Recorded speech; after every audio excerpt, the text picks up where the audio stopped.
Hello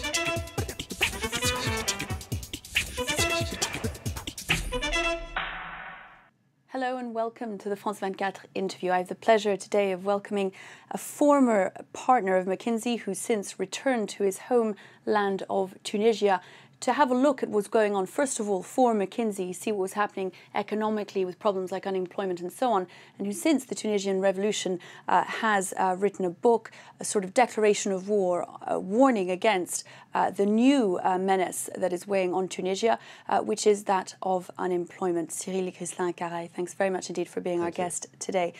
First of all, you went on behalf of McKinsey back in 2009. Ben Ali was still in power, and you came away with this surprising to you at any rate, observation that in fact unemployment was tremendously high in this country that prided itself on its economic stability for all its autocratic faults. Absolutely, much higher than everybody said, much higher than, of course, Ben Ali used to say. Unemployment, but also misery, exclusion. In 5 years, we're going to have almost 2 million Tunisians out of society. In a country of 11 million people, that's 1 in 5. It's absolutely unacceptable, it's huge, and of course it's revolutionary. And indeed, it led to his downfall. And what's very curious, one of the figures that comes out of your book is this idea that 50% of those who've come out with a diploma are unemployed. Only 6% of illiterates are unemployed. So it was almost as if the system created an entire generation of people who had diplomas and therefore aspirations and genuine wishes, genuine aspirations in modern society with no possible way of meeting them. Absolutely, complete disconnect between the growth of the economy, between the nature of these sectors and the economy that we have chosen, and the amount of diploma that we have given away, like we give kindergartens to kids. The Tunisian young people today, Tunisia is a young country, half of Tunisia is below 31 years old. The Tunisians today have been, if you want, lured by the notion of getting a diploma is the way out for you. Actually, a very small minority is true, but the great majority of Tunisians today have been kept in university, one way to control them, and the second way is to actually raise their expectation about a future that they didn't have. They completely realized this after time.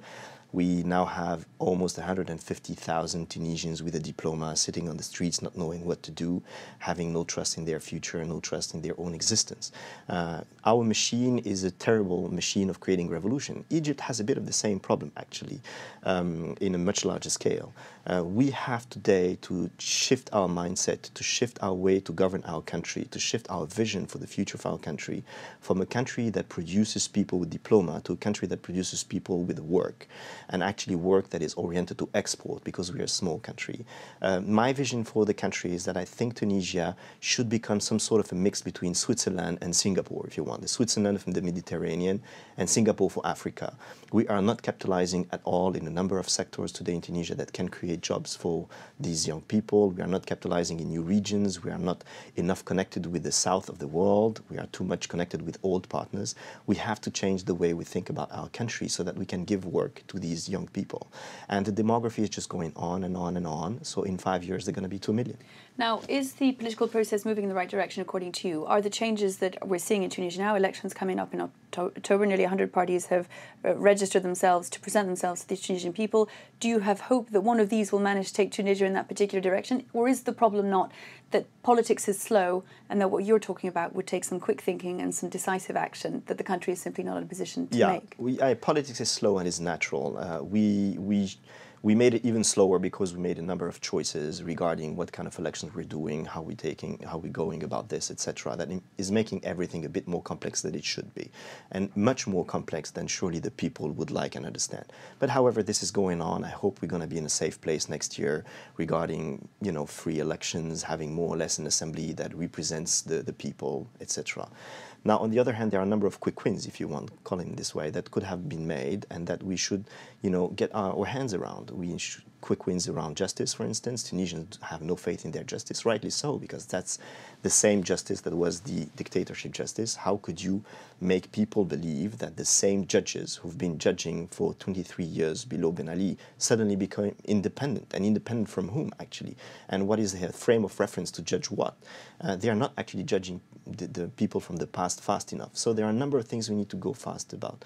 The second thing that is a bit puzzling is that we are in a transitionary mode for a long time. time because we have a transitionary government and then we're going to have a transitionary assembly.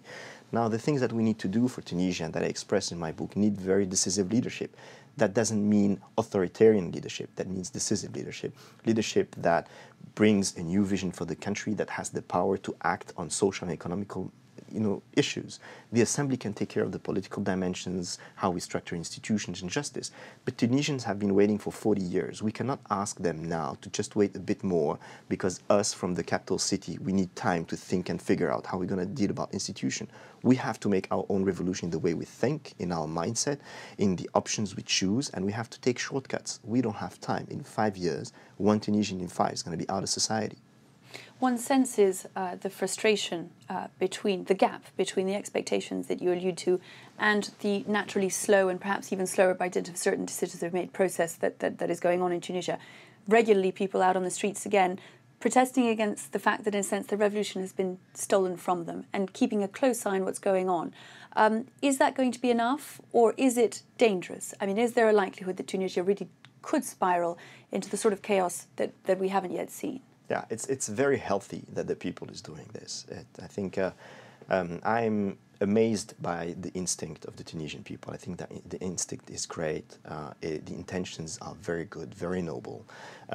So the fact that they're on the street, of course, you have always in all streets of the world one or another who kind of try to benefit from the, from the riots to make some violence. But fundamentally, they are on the streets for the good reasons. So I think that's good. They need to continue this way. They need to be vigilant about their own revolution because they did it. That's important.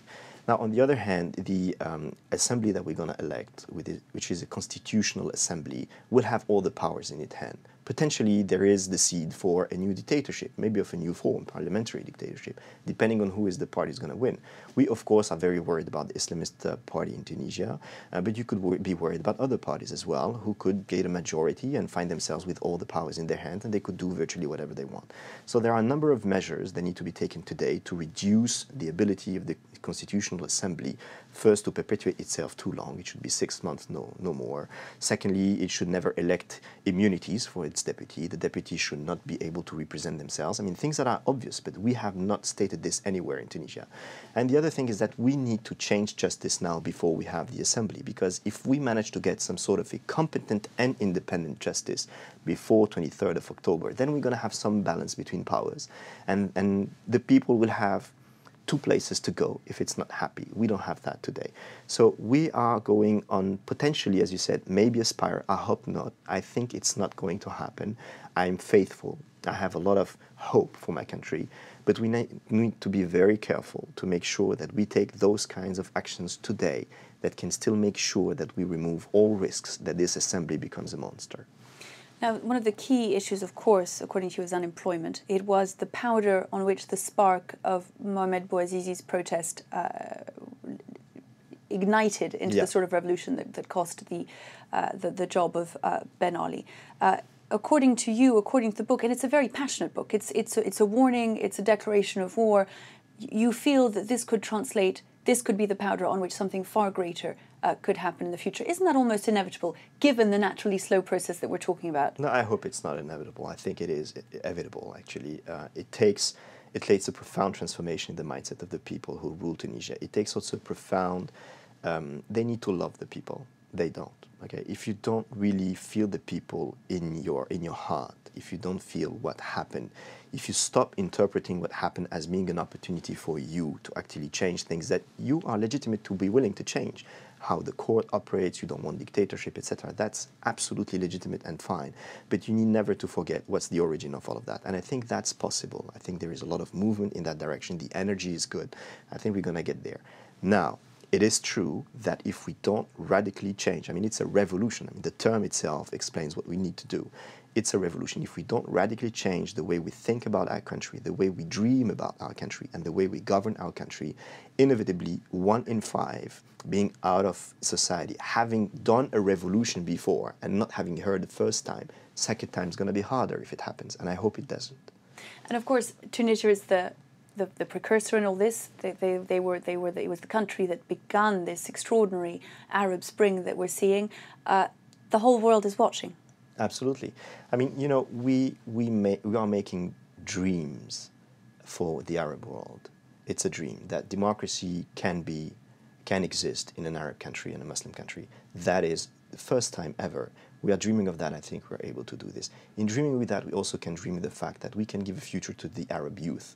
And that's the biggest problem today, not only in Tunisia, in Egypt, in Morocco, in Algeria, and all of these countries, Syria, Yemen. We need to give hope to the Arab youth, and that we can show that way as well. We can also show the way that we can become a different partner for the rest of the world. I believe that we should be able to see in 20 years the union of democracies of Mediterranean around Tunisia, Morocco, Libya, Algeria, together with France, Spain, and Italy, and create some sort of a small sister of the European Union in the Mediterranean. That's the source of all civilizations around this place of the world. We have to make sure that the two sides, the two shores of the sea, are equally happy about their future and equally confident about their future. And they need to do it together. It's a win-win for both sides. And the North is not demonstrating taking that opportunity fully. It has to embrace it. There are as many Muslims in Europe and as many Arabs than there are in Tunisia. They need to be careful about this. And they need to show some hope for these people as well. They need to show it with the first country that started this, that is showing the ignition, the instinct, the good hopes. We have to make this work. Cyril Sanke, thanks very much indeed for having been our guest. That's all there's time for on today's interview. We'll be back though soon for another interview here on France 24. Do stay with us.